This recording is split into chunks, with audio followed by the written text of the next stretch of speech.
So that is the first time, as it had in the background, because I was trying to share the thing.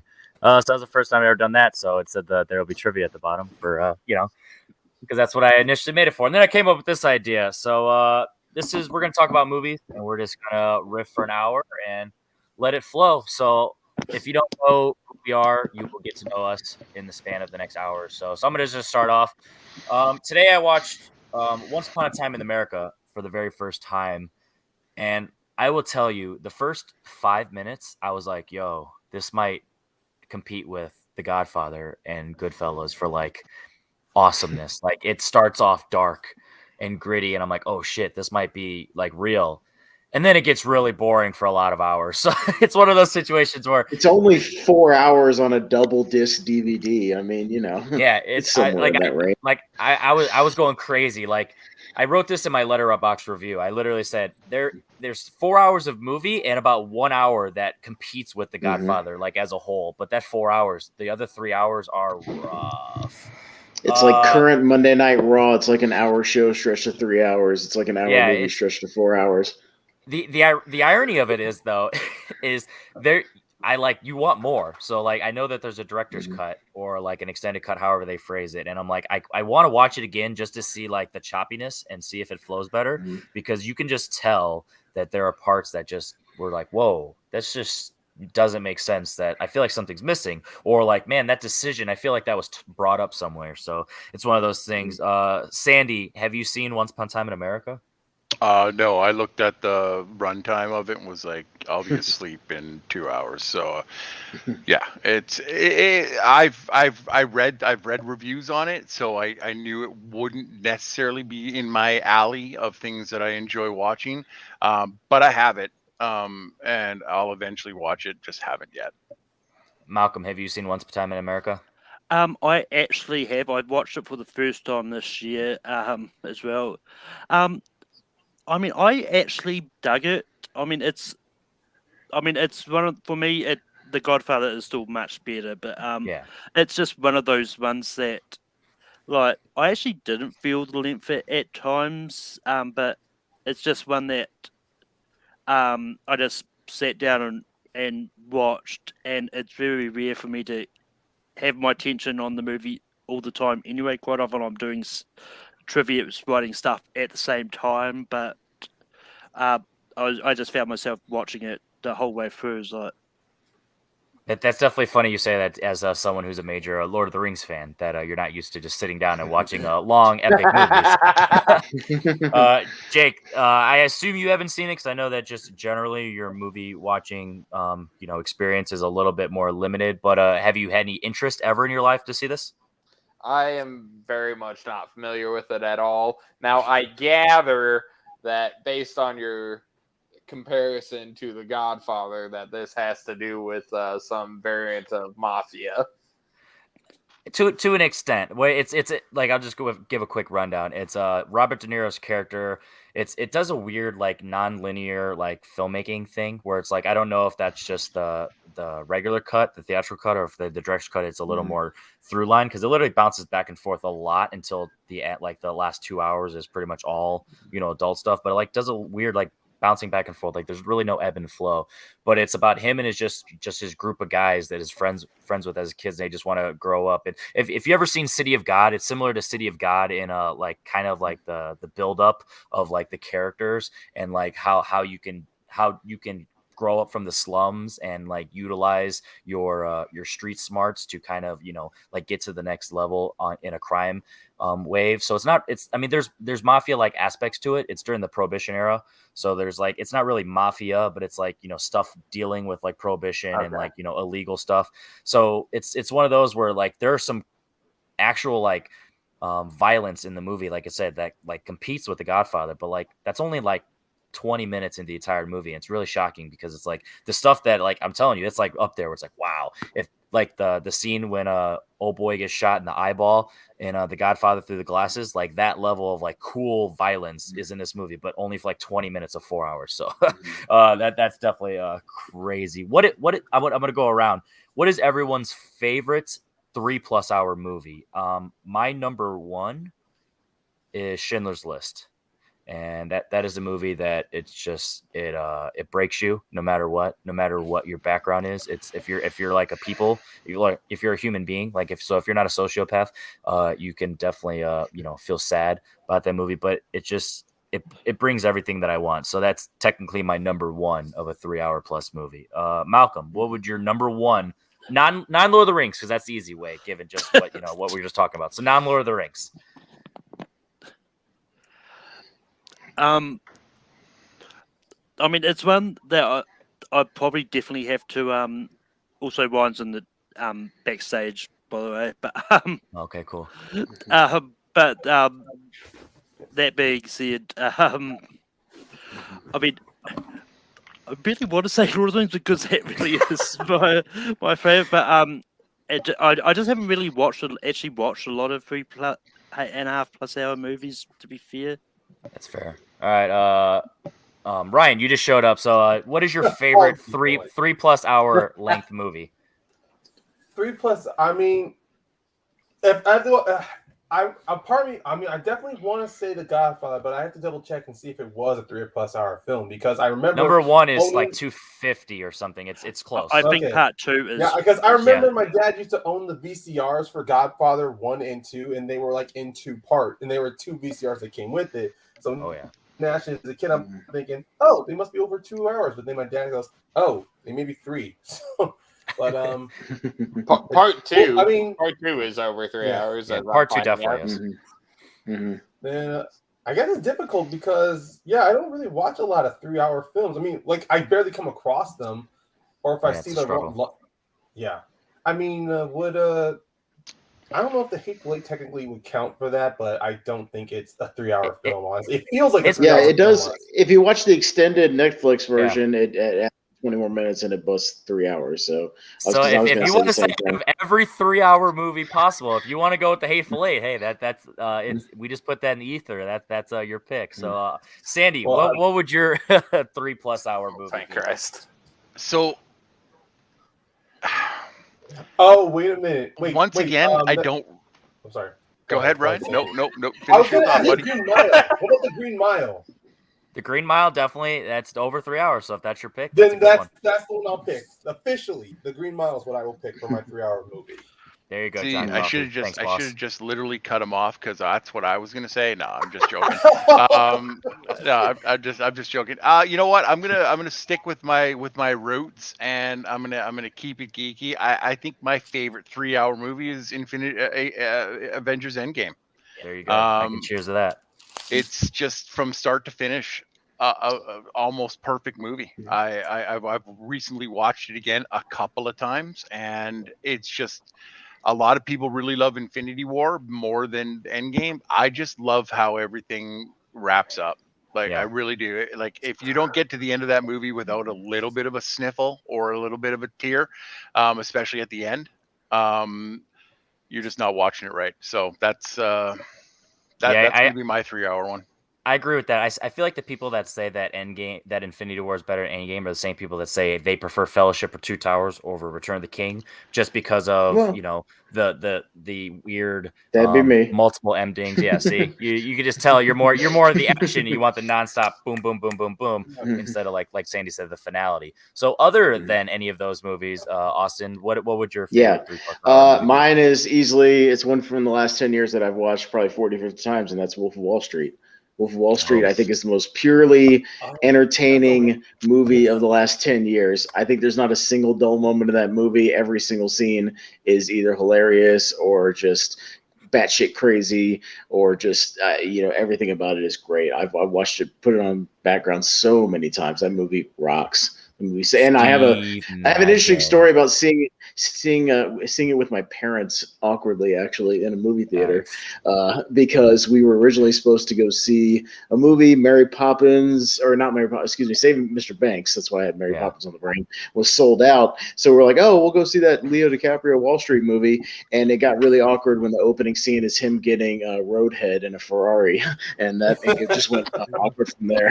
So yeah. Don't forget, it was white like Don Johnson in Miami Vice. That's right. That's right.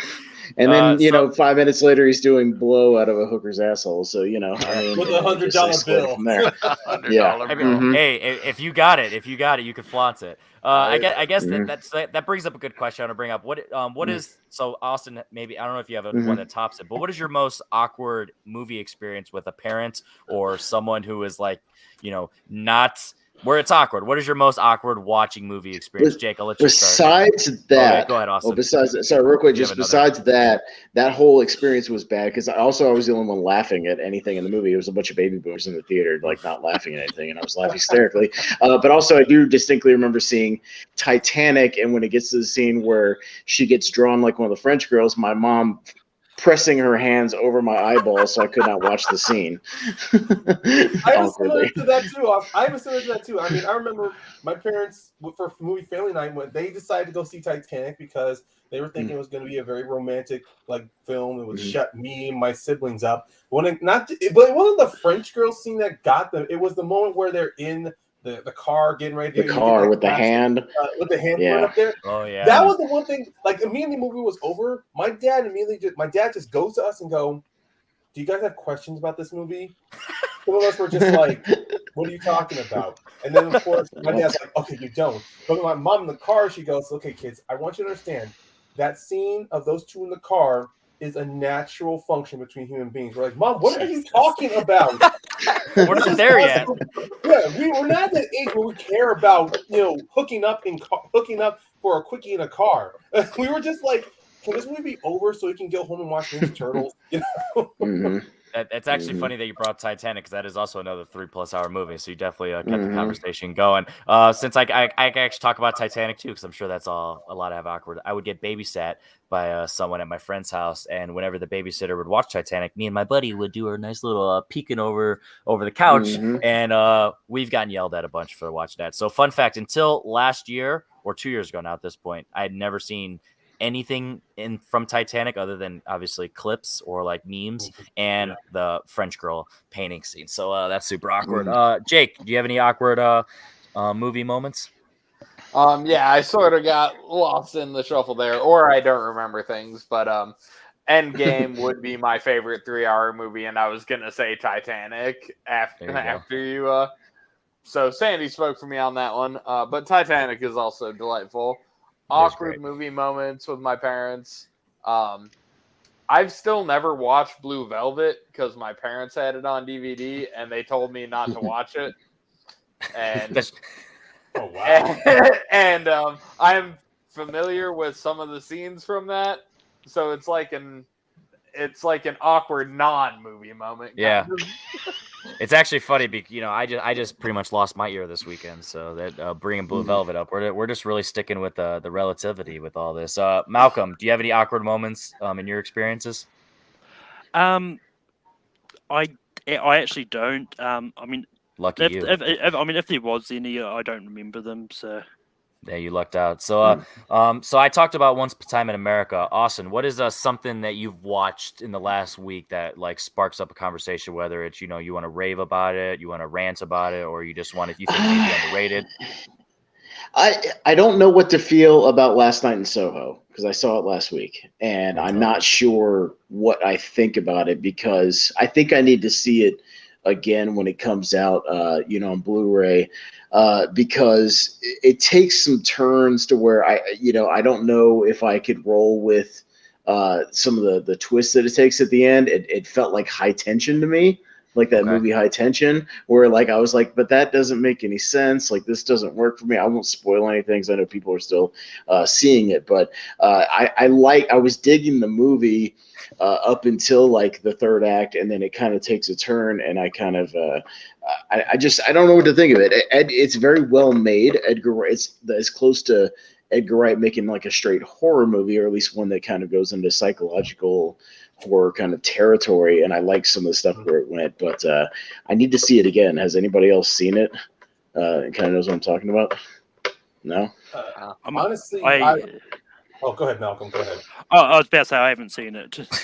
I was originally going to see it this past weekend, but then I elected to, because I was going to see it before I was going to see Eternals, but I've had friends give me like their own opinions of the film. They haven't spoiled it, but they said that some of them were disappointed the direction it took.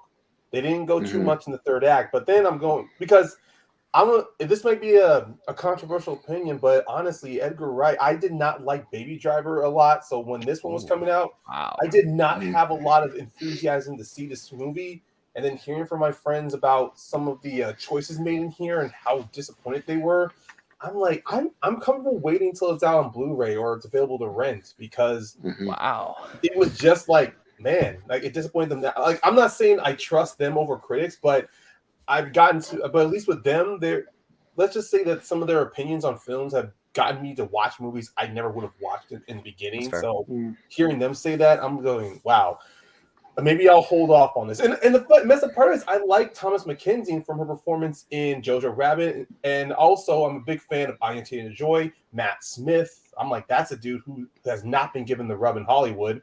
So I thought this would be a perfect opportunity. But if they're saying it's not that good, I'm almost going to be heartbroken. I'm like, I really don't want to be like, I'm going to wait. See, this might be the first I don't know if it's not good though. That's the thing. It's very well made, well acted. It's good up until a point where there are some revelations made. I'll just leave it at that. Let's just put it this way. You know, the way that the movie unfolds, you either have to be with it or not. Like it's pretty. There's no way that you can kind of teeter. If you don't understand it and you want to give it a second chance to kind of like see it in the light of like knowing from the beginning where it goes. But in terms of like the acceptance of how it goes, you either have to be on board or not, essentially. So the fact that Austin, you're even halfway, I feel like you're more gonna push forward once you watch or tip off. You know what I mean? But I feel like no matter what, like if you're hot or cold, toe in. I feel like that's the way you're gonna feel on the second rewatch because, like, it feels the least Edgar Wright in terms of like filmmaking with like quick edits and all that stuff. Like it's beautiful and it's well made, and like if you didn't know it was Edgar Wright, you would know like a top-notch director made the film, and like it's like the writing, it's not as like quippy and snappy as like some of his other movies, but it also has some good writing. It has some good characters. So it's one of those movies that I enjoyed, and I was cool with how it ended up, but I definitely have read reviews and I'm like, I get it. It's one of those where I'll never be mad at anyone for not liking it, and I'll never be shocked if it becomes someone's favorite. So surprisingly, that's what got me intrigued in the film, because many people were saying this is not a complete Edgar Wright film. It doesn't have, you wouldn't, like you were saying, you wouldn't know if he directed that, because I like watching a film where a director jumps outside of their genre, their style of directing, and do something completely different. It's why I like whenever I watch a Peyton Reed or James Mangold film, because they have such a wide berth in their filmography. It's like you can never truly lock down their style, but you can always get an idea of what their directing style is like. Hey, definitely. Ryan, what is something that you've watched within the last week or so where you're like, hey man, I have an opinion on this and I've been wanting to talk about it? Well, actually, just recently, just a couple days ago, I decided to do a full rewatch of all 3 Jurassic Park films. Okay. And throughout the rewatching, I have to admit, I actually kind of like Jurassic Park 3 over the first Jurassic Park. What? Okay. That's a bit crazy, Ryan, but 3 isn't as bad as everybody makes it out. I agree with you on that one. Alan. No, it's just the funny thing was that originally my taste in Jurassic Park films was actually The Lost World 1 and then 3. But now The Lost World and Jurassic Park 3 has actually kind of changed places, because the first one, I still love the story throughout the whole thing, and it's a great character study. The second one, it felt like it kind of reneged a little bit, just trying to give us, like, focus more on the dinosaurs and less the characters. The third one kind of went back to what the first one was doing. Like, you have the dinosaurs, great set piece, but it's the character, like, study that we need to move forward with.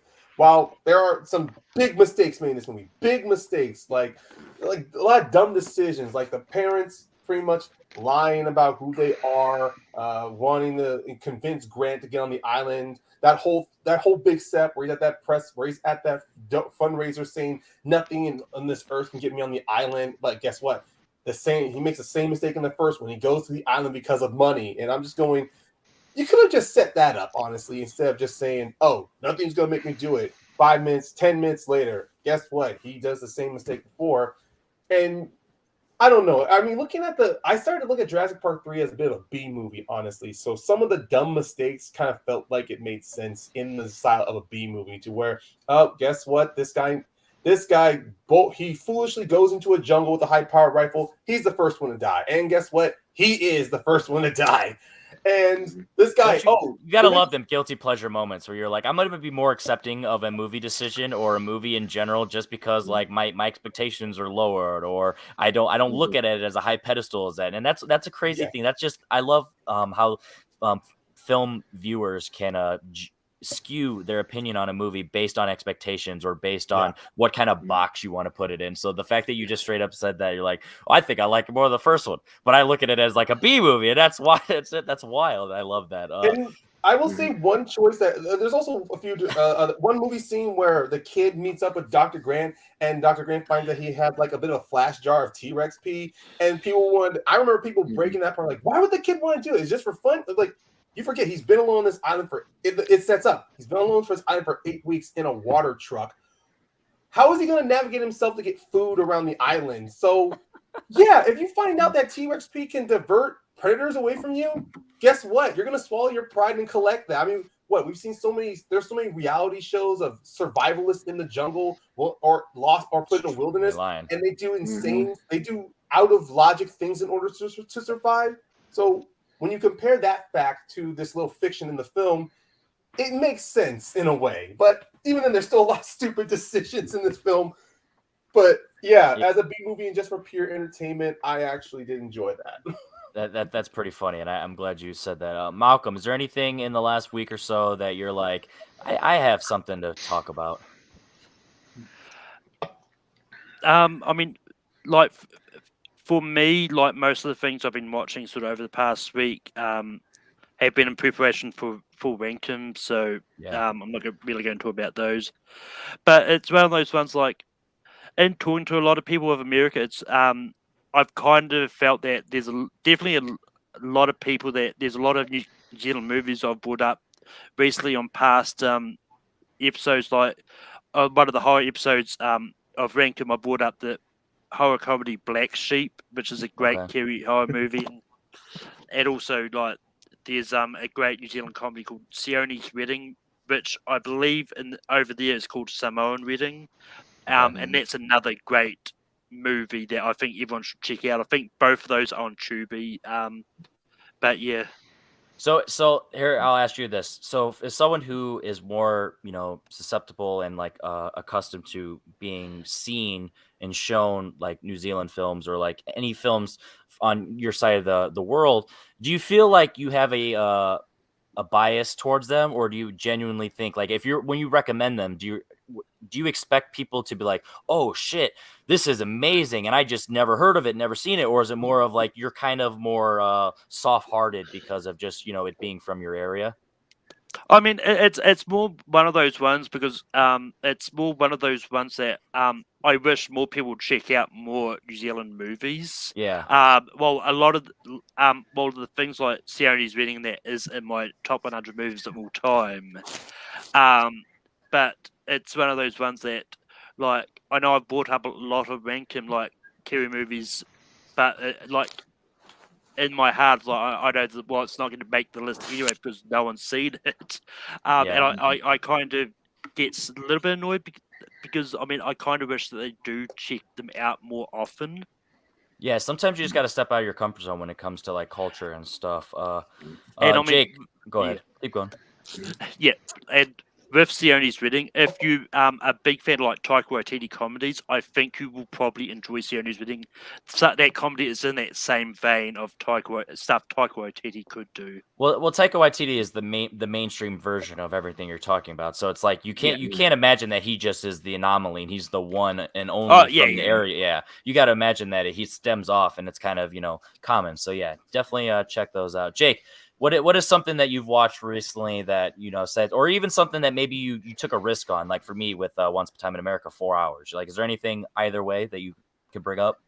Only thing I've seen recently has been Venom, Let There Be Carnage. Has everyone seen it? Of it? I don't care. I haven't seen it. It doesn't come out here Yeah, I've seen for a it. few Don't weeks. worry about. I'm not seeing it yet, but if you talk about spoilers, Yeah. go right. All right. ahead for it. Yeah, don't spoil it, but you can give your Okay. opinion and stuff. Oh yeah, go for it. I enjoyed it. William Bibiani described it as a poly-queer romance, and it does kind of fall in that way. And we did already see shades of that in the last Venom movie.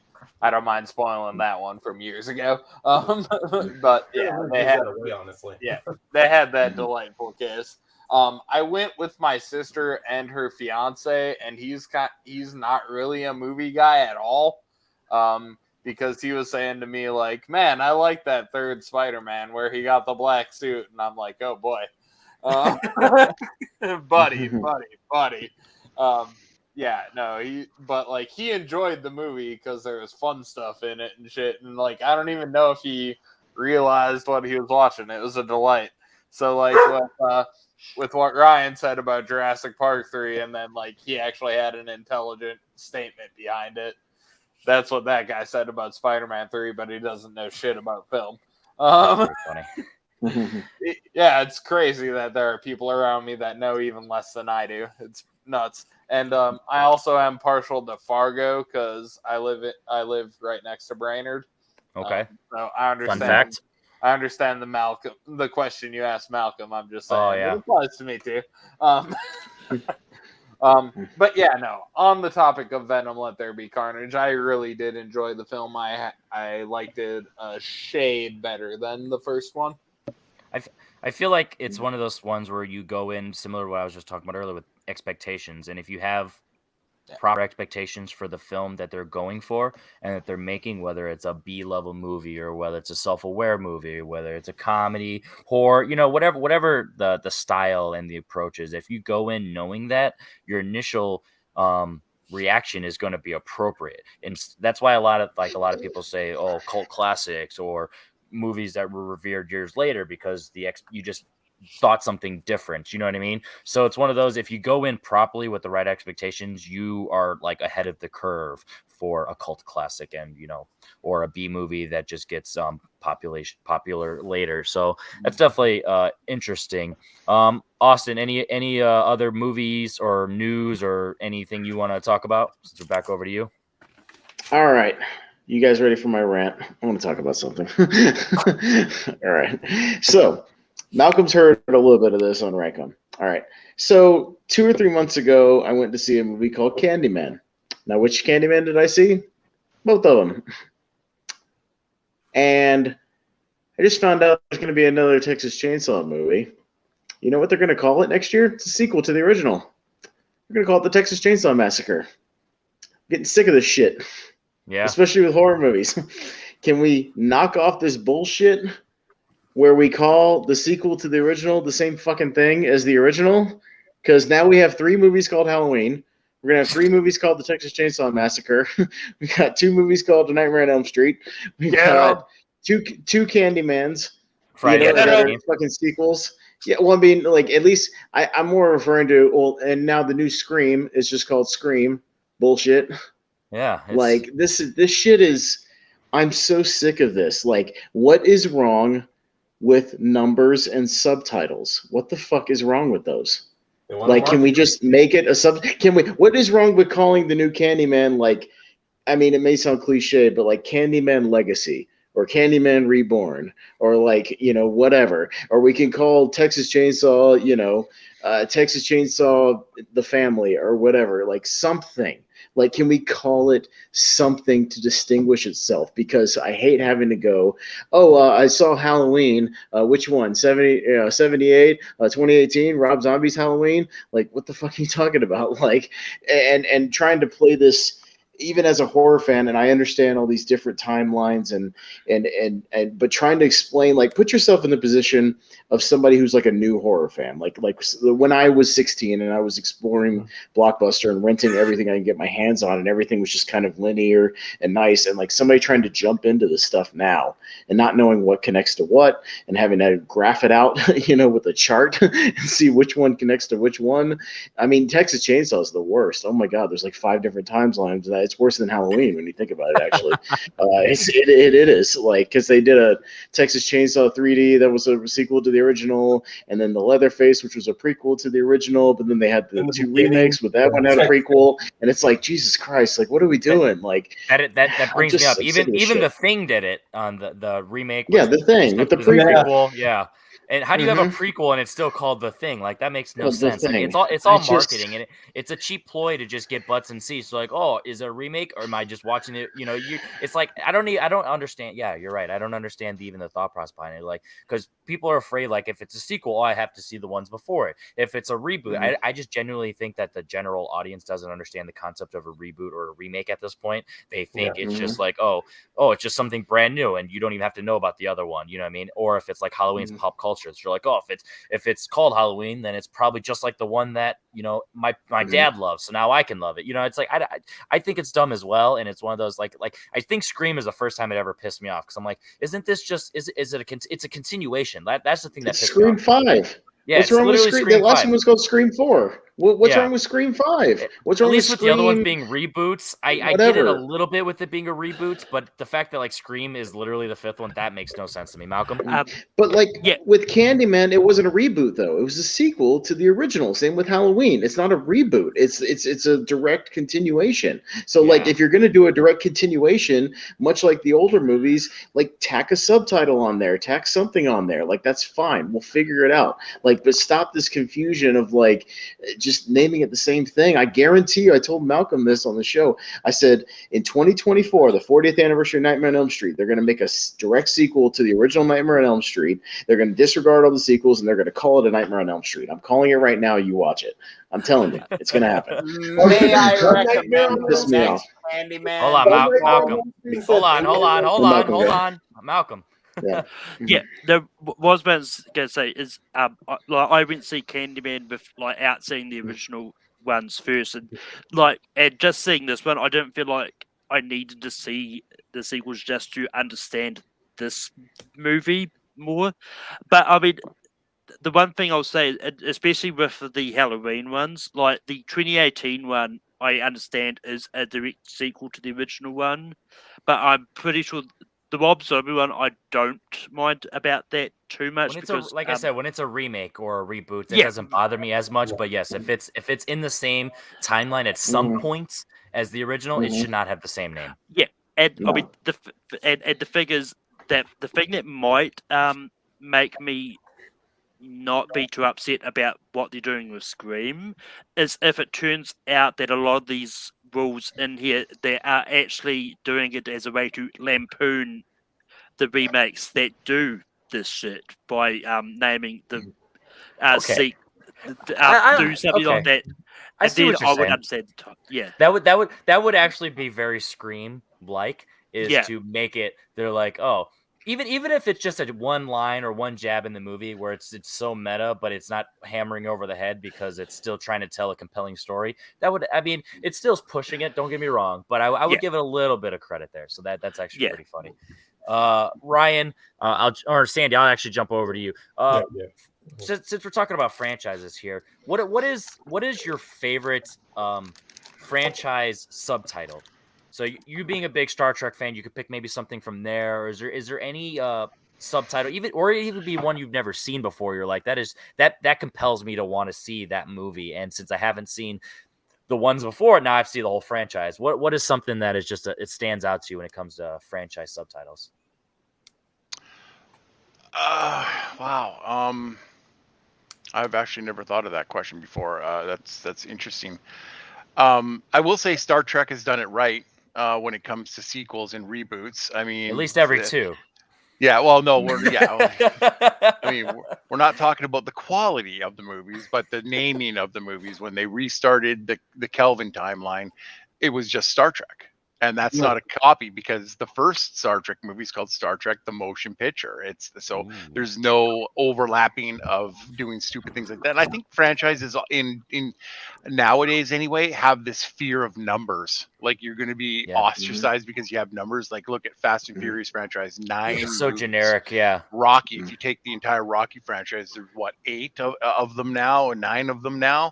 8 going on 9, but yeah. Star Trek, if you do the entire thing, there's, I mean, it just gets, I mean, you got to start going past it when Marvel has put out like 30 movies that are all intertwined with one another. But I think if I'm going to pick a franchise and its title, I'm gonna go easy on this one. As much as I think The Wrath of Khan is one of the best subtitles ever, I think that The Empire Strikes Back is still the best subtitle, because it tells you exactly what's going to happen without telling you anything. It's just they strike back. What do? Oh, hey, they're going to get, blah. No, it is, they fuck you up the whole movie. And that's legitimately the title being personified on screen. I actually like that you said that, because I'm going to go on to someone else for a second. So everyone think of yours while I'm going on this little rant. I was talking to somebody about the Saw franchise, and I wish that the only thing that I wish, because Saw is one of my favorite franchises, and the only thing that I wish that the franchise did differently is have cool subtitles, just because of the story that actually unfolds in each movie, and there's so many possible ones. But the majority of them would be spoilers. So I do love that you just brought up that Empire Strikes Back, where you can still do a spoiler, but not spoil the actual movie. It's more of a hint. It's more, the hint version of a spoiler. Like, this is what happened. I'm gonna put an earworm in your ear with the Saw theme song real quick. With the Saw theme song, you can sing it to the tune of Mandalore, Mandalore, Costas Mandalore, Mandalore, Mandalore, Costas Mandalore. So have fun with that for the rest of the week. I love that. And I think you can do the same very thing. underrated. I think you can say the same thing about Wrath of Khan. It tells you in the title what's going to happen, but it doesn't at the same time. I think the difference with Wrath of Khan is like the wrath is more of a it's one of those verbs, or is it a verb or an adverb? Whatever, however you want to adjective. But anyway, it's one of those words where it's I guess that's the definition of a hint there, where it's wrath. It's a wrath. You can fight, but it's not like saying he's gonna win. He's just saying he's angry. You know what I mean? So exactly. But Empire Strikes Back, it's one of those where like no, we're striking. And also, that's actually they win. So they didn't even just strike back; they win. So it is also kind of a tease there. Yeah. Malcolm, you're a big franchise fan. Do you have a favorite subtitle of any franchise movie, where it just sounds cool, or whatever, however you want to pick? Yeah, I mean, like, I'm not that big, and I'm going to talk about a franchise I know most people either don't like or kind of enjoy. And that's the Transformers franchise. Okay. I mean, like, I just recently sort of watched all the first few things, and while the 4 and 5 are not great movies, I think the Age of Extinction subtitle was an interesting thing to go, because while it doesn't kind of spoil the movie, but it makes you intrigued. Like, I kind of want to get watch this movie, even though I may not have been that interested in the other 3, just to find out what this movie, this installment, is all about. That's pretty interesting too, especially with for that franchise specifically. You introduce Mark Wahlberg as an actor, a big name actor, and then you have a cool name like Age of Extinction. You're like, I don't know, alien robots, extinction definitely is on the horizon. So that is definitely compelling. Ryan, do you have one? The funny thing was, mine was on the same standings of Empire Strikes Back. Actually, any title of the original trilogy, because I mean, sure, the first Star Wars, it got renamed A New Hope later on, but even then, if you really go past, even then when you look at them, I would have to go with possibly Return of the Jedi, because I did like how in the end, even though it's not like a declaration, kind of like how Empire was, but no, they strike. Not only do they strike back, but like you say, they win, but also they deal a big painful blow to the Rebel Alliance. And with Return, this is just more of not just a fun adventure, but also this is going to be the moment of triumph. Honestly, this one did feel like a nice bow on the original trilogy, because you see these characters years removed from Empire. They're much older now. They're definitely more mature in how they approach things. So when you look at the final third act, the big question that popped in your head was how are they going to turn things around? And I like how we see with Luke's journey, how he has really grown. So when he does officially call himself a Jedi, it's not like this moment of triumph. He still gets taken down. It's through his love and kindness that you see Darth Vader change, and that's where you start seeing everything that Luke was set out to do. He was able to accomplish it. That's why I like with Return of the Jedi. The Jedi do return, but it's just more of a promise, not more of like a declaration. It's more of a promise. So I feel like the Jedi, especially in what you're talking about, is like Ragnarok, or in Thor Ragnarok, where he was like Asgard isn't a place, it's a people. And I feel like that's how the Jedi, concept is within the franchise. And I feel like that's a very underrated thought process, because and it brings up a second question though. Go ahead. For Ryan, do you think they made the right choice? Because it's one of the few movies that we know was going to be named a certain way, right? Yeah. And then they changed it. So do you think, Ryan, that they made the right choice based on how the movie ended up to change it from Revenge of the Jedi to Return of the Jedi? Does that one word make a huge difference? I think it does, but also I do remember doing research. They did also have a different ending for the original film before it was called Return. Before they stuck with the ending that we had. But I do like that it's called Return, because it's like I said, it's more of like a promise though, because throughout that first one, you see Luke when he's talking with Yoda, he came back to fulfill a promise. And when it's all about wanting to save his father, it's more of a promise that he made. And so if the whole thing did end with Revenge, I'm like, what kind of, if we still had the same movie we got, but it was called Revenge of the Jedi, what vengeance did Luke accomplish? Honestly, it feels like and it's also not giving a good message, because if you want Star Wars to be like a family dynamic and a family oriented series, Revenge that's not what the message you're trying to send out to the kids of like, at the end of the day, not only are you winning and you're causing violence to do so, which the Rebels did, but it's revenge. And it's like, I don't know, it just doesn't send a good message. And I feel like if it went Revenge, side word. Yeah, I don't think Star Wars would have the legacy for years on as a family series if they would have stuck with Revenge. So I do think Return was the best choice. And also, it does contradict everything that Obi-Wan and Yoda have told Luke from the opening, from the first and second film, about how a Jedi, they fight in defense. They're even though they're warriors, they don't seek violence. They don't seek retribution. It's more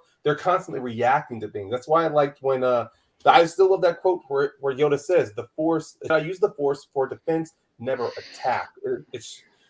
And I love how he says the dark side is easier and more seductive, because you see in that moment in Return where Luke does give in to that anger. How throughout the entire battle against Vader, he kept fighting back. Until finally, when Leia was threatened, you see how quick it was for him to turn a dial. And then he could have, like in that moment, struck down Vader like the Emperor wanted to. But you see the parallels. You see his hand to where he's trying to calm his thoughts. And I love the performance of Mark Hamill. That subtle look from his eye to Vader's hand showed it all from there, where Luke finally understands, because not only does it show he's becoming like his father, but it also does a great tie back to his time in the cave in Empire Strikes Back. That's why I do feel like it. That's why I do love the fact that's why if we did have Revenge of the Jedi, it really would feel like, wait, it would raise so many questions. Yeah, absolutely. Jake, so I'll let you answer the question of I'll do a two-part. I'll shift it over to you if you have anything you want to topics or something you want to bring up. But also just a quick, what is your favorite subtitle of a franchise? And then do you have a topic you want to bring up? Sure, why not? Okay, so in the realm of TV movies, Xenon 2, the sequel. Shout out Disney Channel original. Jesus. That's why we have you here, buddy. Yep, that's what I'm here. Jason Takes Manhattan, because he does not actually do that at all. And then I also have Part 2, because it's Hot Shots. Hot Shots Part 2. I mean, hold on. Since you're talking about sequels now, you got to do what Electric Boogaloo? What's the Breaking 2, movie? Electric Boogaloo. Breaking. Yeah. I mean, so you're gonna go wild. And the best joke one of all, Spaceballs 2, The Search for More Money. Of course. Facts. That's all. That's what it is. That's a cash grab. Kung Pao 2 never happened. But I do have Secret of the Ooze. It implies so many things. Yeah. Sandy, say words. Listen, this was going to be my comment of how pissed off I am about something, or just in general. Nostalgia is that, and it's only that. I've gone back and watched a ton of movies, and not just a ton of movies that I enjoyed as a kid or growing up as a young adult, but what other people have said to me and said, hey, go back and watch this because it's so awesome. No, they are not. They are bad. Some of the times, like, nostalgia is great when you're talking about a giant franchise like Star Wars. Yeah, great back. I remember all, when I was there, 5 years old, going to the theater. It was fantastic. Double Dragon, no, it is not a good movie to go back and redo. Fuck you. Teenage Mutant Ninja Turtles 2, The Secret of the Booze, is because you have to be drunk to watch it. The secret is booze. The secret is booze. Shit, I don't have a counter for that one. I love the first movie. I do. I love the first movie. It still holds up for me nowadays. The second movie, I had to stop because I was studying for a freaking match. And it was this fucker up here that made me watch it. So I was so glad that Jake was going to be on this one, because both of the movies I just mentioned, I had to watch because of him. And no, they are bad. They're just bad. So please love them yourselves, but don't push them on other people. Like just don't. That makes that's a good segue. Austin, being newer to the community, have you experienced the concept of studying yet, and studying in a painful and dreadful way yet? No, look, I study anyways on my own. Just look, the reason that Jordan Anderson brought me on as a co-host to most of his shows on his channel is because the first time we did a show called Live for Movie Hero about Saturday Night Live, the first show I did, he didn't ask me to, but I brought 8 pages of notes about the episode and just did it anyways. So, and then everything we do as far as studying for a tier ranker fight or a tournament fight, I just watch like everything. I don't feel like studying is kind of the wrong word. I do this anyways, where I've got 2,000 movies across from me over there. Like, I've seen all this shit. Like, it's not so much a studying of like I fill in gaps. I don't participate in a whole lot of the trivia tournaments, even though I could. But to me, I just do it for the sheer enjoyment of it. If I'm studying for Battleground, again, it's not really studying, more just like keeping it fresh in my mind. But I am intrigued by what people do watch as far as studying. But I mean, unless you know specifically what you're going to study for, it's like, what do you study? Well, that's you just watching stuff just to watch it. Well, there's a lot of leagues that have either you have to pick a specific movie for a certain round, or even if you pick a strength of a director or an actor, sometimes it's skewed more in a how do I put this, garbage wasteland of material, and sometimes you force your opponent to watch something because of the 1 in 8 chance that it might come up in the match. And I think that's what also makes it worse, is not only are you not forced necessarily, but you're steered in the direction of poop, but you're doing it with it's only a small chance that it might even come up, and I feel like that's what makes it more angry for a lot of people. Malcolm, you've been doing this for in the chance that it's only going to be one question, like out of 20 for the most or 30 part, or whatever. It'll be for the most part, for like if it's a category, it'll be a couple, but still, you don't know how deep they're going to go, so you have to not only watch it, but you have to like they say, study it, and I feel like that just it's like gray hairs. A lot of us, all these kids in their early 20s are starting to feel 40. Malcolm, you doing this for a long time. What is your thoughts on the concept of studying in general for like trivia, but also like the sabotage that kind of come about in the last, we'll say, year and a half, 2 years, in terms of like strengths and stuff? What is your thoughts on that, from where it started to where it's become? I mean, it's one of those ones because, like when I started doing the trivia, I never used to be a big studier. It's just sort of recently I've kind of started taking it sort of quote unquote more seriously. Why so serious? I mean, no, I mean not so much, but it's more of a case I just don't want to completely fail either. But I mean, some people would have done, like, when it comes to strengths, I think if it's something you're really knowledgeable in, and because if you make it broad, like just going, "I'll make my strength comedy," then you've got thousands of comedies to have to watch for that, and it's not necessarily a good thing to do. And it's just one of those, which is why I don't mind it when a lot of people go to super specific strength like Taika Waititi, or as some people may have done in the past, like 2000s Adam Sandler movies. That's another thing that they've narrowed down the broadness, and I'm totally cool with that. So that doesn't bother me.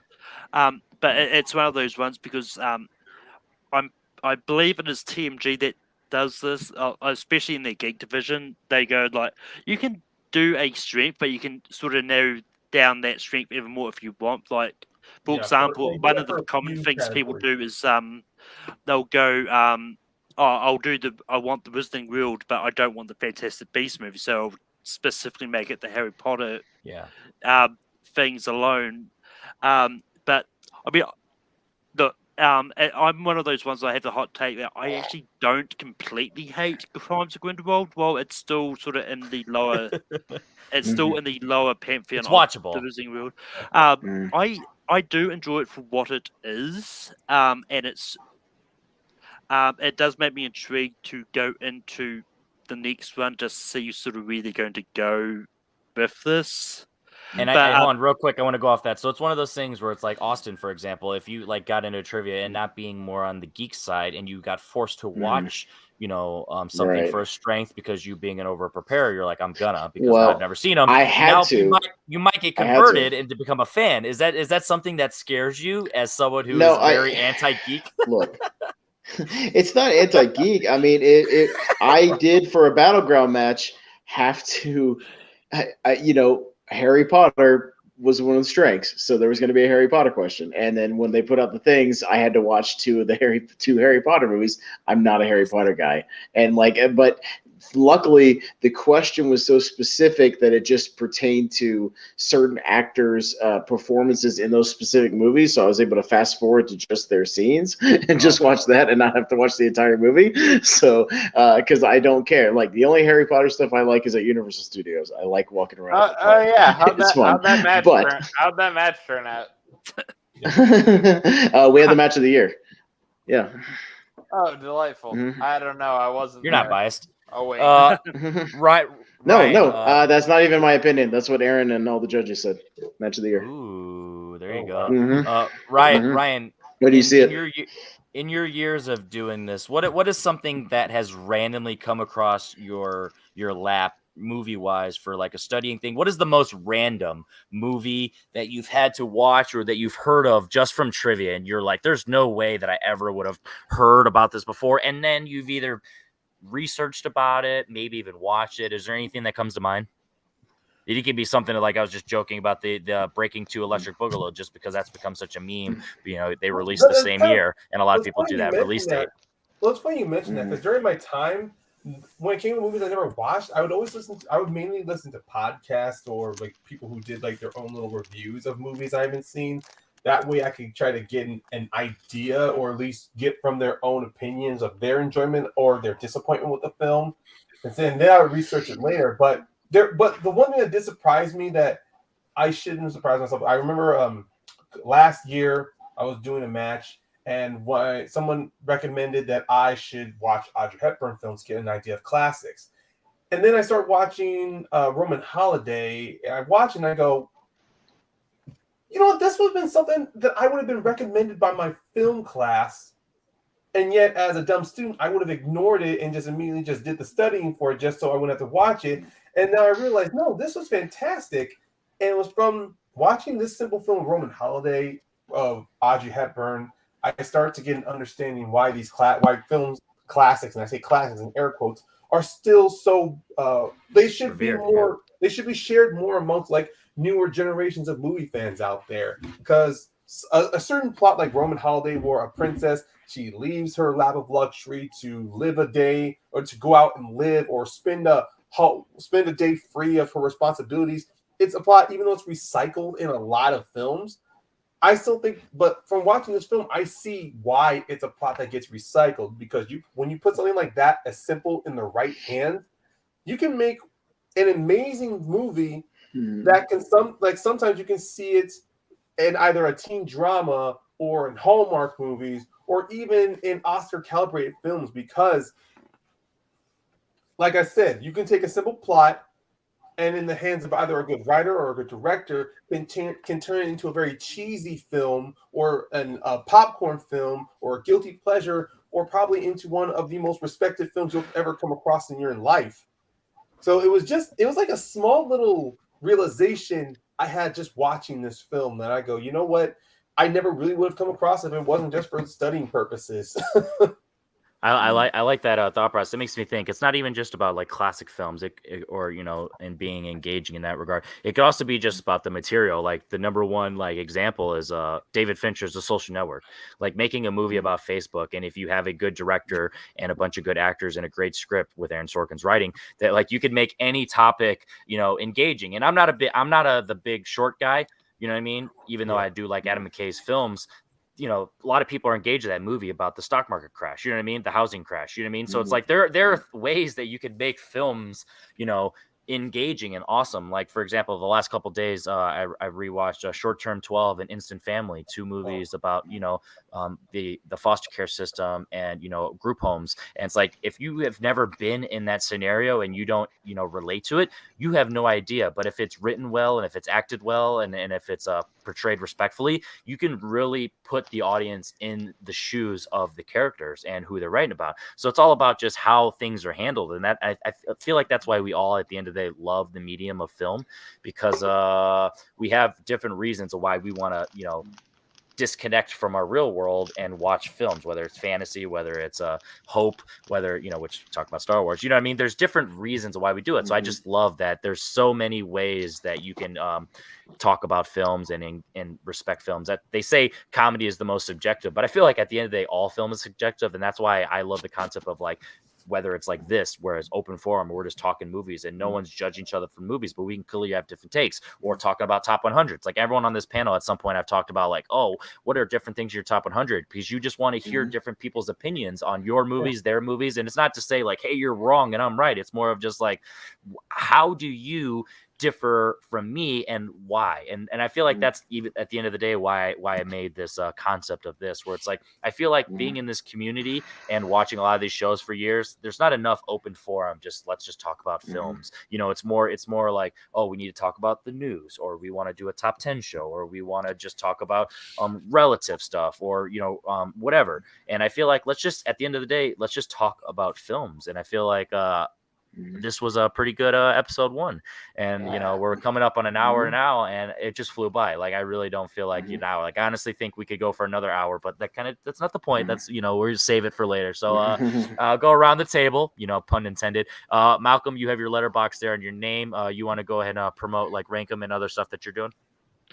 Yeah, you can find me over on Take for your host Rankum every Saturday night. This week we're doing top 12 movies based on children's books, based on the release of Clifford the Big Red Dog that's coming out. late night. I probably come up with a topic and just randomly put it in the chat that I'm going to do topic. I did have something planned, but I'm trying to get a guest for this. So I'm not going to get into it. Announce it now. Then over on Full Metal, I host trivia. Next week is going to be a trivia match all about the Twilight franchise. Which was the one we've all been waiting for. Look, I've been forced to write a match on 50 Shades of Grey before, but then again, that was my own doing. But I jokingly said, "Oh, is there anyone interested in doing a 50 Shades of Grey trilogy random match?" And 3 people signed up. It's like, damn it, now I've got to write it. To each his own. there you go. So yeah, obviously at this point, if you're watching anything that I do, you're familiar with Malcolm. But if for some reason you're not, go ahead and make sure you check out his stuff. Jake, I know that you've been kind of working your way on being a regular, making content. Let's talk about it real quick. Alrighty. Kato 24-hour challenge. I will write any match that anyone wants me to. And beyond that, I'm just chilling. I've been working a lot lately. I'm also going to try to start watching movies more. I don't know how I started in the movie trivia fandom without watching movies, but somehow I ended up here, so I've got some catching up to do. There you go. Ryan, I'm not really sure, to be honest. I've known you for a while, but do you have any shows, or do you just appear on stuff? I mean, before then I was appearing on a lot of stuff, and I do have a letterbox, but it's been very inactive for a while. I'm looking to react, but I do have shows. Step it up. Yeah, I guess at the same time, because I play trivia, I don't want to have an active letterbox, because then people are gonna be like, "Oh, he's seen this, he's seen that. Let's give him this, let's give him that." But then I'm like, "Fuck it, you know what? I'm gonna put that shit back up." But I do have shows. Of course, since we're all movie fans and we've played movie trivia before, I have a YouTube channel. I have a YouTube show that pretty much talks about the movie trivia Schmodown. It's called Mount Schmodown. It's pretty much, we try to do it like an ESPN 30 for 30 kind of thing, where we try to break down and look at careers of movie trivia Schmodown players.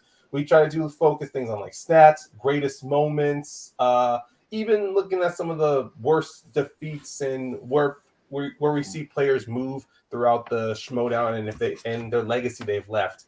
We've actually been having so many great episodes, honestly. You can find all the episodes on the Schmoes of the North channel. And this upcoming Saturday, we're going to have another good episode, because we're going to be talking with the current Star Wars champion, Major Thomas Harper. So that's going to be a lot. That's our old channel, but we do have old episodes on there. We do have old episodes on there, but Schmoes of the North is what we're a part of now, honestly. Yeah, I know. I've asked my co-host, is there any chance we can get rid of it? And he's like, no. But I'm like, yeah, leave it there so people can check our old episodes, so then they can find our new shit. There you go. So, I wasn't familiar with that, so I'm glad you brought it up. Sandy, I know you've taken a step back on things in general. You got anything in the works, or is there anything that you want to talk about? I got a couple of ideas. Nothing I'm ready to drop right now on the fans out there, but I'm still active on Letterboxd. You can find me at @S Robinson 1799 on Letterboxd. I do some reviews on there when I write something. I mean, unless it's blah, and I'll just usually put blah or meh or something, or just a one-word answer. I have recently watched Dune and The Eternals, so wait for those, and I'm going to be watching Shang-Chi later on this week, and I'll probably put reviews up on there. Other than that, I ain't doing nothing. So I don't have anything going on, unless Henry says, "Hey, come and do something with me," or Jake makes me watch crappy movies to fight him in a match. But other than that, I'm just happy to be anywhere that there are people talking about movies, because that's what I love to do. There you go. And Austin, you touched on a little bit, talking about what you and Jordan do over Movie Hero. You want to expand on that a little more? Yeah, definitely. So the Movie Hero Network. Best way to find that is if you search on YouTube Movie Hero, all you're going to get is clips from the Jet Li Movie Hero. So the best way to actually find our channel is just to look up either tier ranker fights or tournament fights or live from Movie Hero, because those are kind of the main shows that we do. Tier ranker fights where we do tier ranker and on different topics, and tournament fights is kind of our new favorite one, where we take a randomized March Madness bracket and put 64 items of whatever theme we're doing that day and just randomize them and just try to get to a winner. So two most recent ones, Monday night we did a tournament fight on best fictional restaurants from TV and movies, which was a lot of fun. So just any of the goofy stuff from movies and TV that you wish were real, Pizza Planet, Good Burger, things like that. So that was a lot of fun. And then last night we did Tournament Fights Battles, which is a spinoff where we take 4 of our panelists and they each submit 16 of their favorite items of whatever it was, and last night it was video games, so they're all their favorite video games of all time. We threw them all in the bracket and see which comes out on top. And we got a show called Live from Movie Hero, talks about classic SNL, and we were able to recently do our Norm Macdonald tribute. Rest in peace, Norm Macdonald. So what we did was we reviewed an episode he hosted back in 1999, and then after we reviewed that, we just gushed about Norm for 30 minutes, reading Weekend Update jokes and talking about dirty work and all kinds of stuff. So it was a lot of fun. That's pretty sweet, and that's what it's all about. So if you're on my channel, then you probably aware of what I'm doing. I work a lot. As you see, I'm a FedEx. I'm not really there's no set hours, so sometimes I'm tired. Yeah, exactly. I'm here to deliver all the goods. So I'm trying to get in the consistency. I want to get it back because I love making content. So this was a start. I love this idea. It's so chill. There's no rules. So they just talk about things. I think it went really well. Honestly, I feel like an hour is not enough, but I'm going to be strict with it because, it's all about the rewatch factor, or bringing in the audience, and, we'll save the rest for later. So with that said, I'm Hendrik Confidential. This is the Confidential Roundtable Movie Podcast, episode 1. Thank you very much to Malcolm, Jake Tato, Ryan Payne, Sandy, Sandman Robinson, and Austin Pez Howell. I feel like I got my Aaron Knoll on there where he just says all the names. Yeah. I'm like, you could just say Austin. Hendrik Confidential. Make sure you guys stay tuned for next week. I had a bunch of people interested, so definitely feel like I can get this going. So episode 2 sometime next week. Maybe make it a bi-weekly thing. I don't care, because Saturdays we like to hang out and chill. So until then, see you guys later. I'll do the outro just because why not?